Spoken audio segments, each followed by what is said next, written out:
it's still winter outside. So I wanted to take advantage of this weather to do a few things on the Zero SRF. The first thing I've done was to install the crash bar. Then I installed what they call the engine quad. See?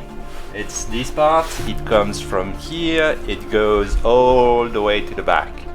I've recorded all my steps to install the crash bar and the engine quad on the SRF. Let me show you how it works.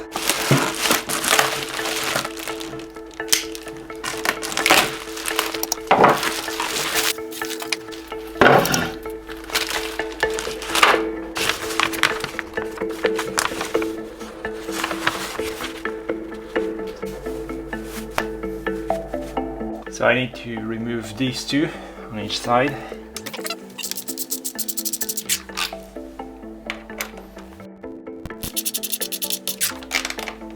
To the other side.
So that's it. It was quite a straightforward process. The only thing I noticed very quickly is that you don't want to tighten every screw before doing the ones that are at the bottom. Otherwise it will be too difficult and you will have to unscrew everything again to be able to attach the ones that are at the bottom.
The crash bar was very straightforward. You probably noticed that I was very careful when removing the big bolt that is attached to the battery because I wasn't sure that the battery would move. On the other side, the screw was still attached. The battery just didn't move, it was fine. It went actually very smoothly. Before removing the bolt, I made sure that the other part on the left was at the right place. Then I untightened the screw, remove it, put it back in place with the part, and that was fine. In some of the part, this is aluminum, so you can't go too strong. I was initially surprised of the low torque on some of the big screws, but this is the reason. You are using steel into aluminum, so you can't go too far, and a thread lock will be very useful. That's it. I hope you liked the video. Put a like if you did. You can also subscribe, that way you won't miss out on my next videos. Thank you. Bye. See you.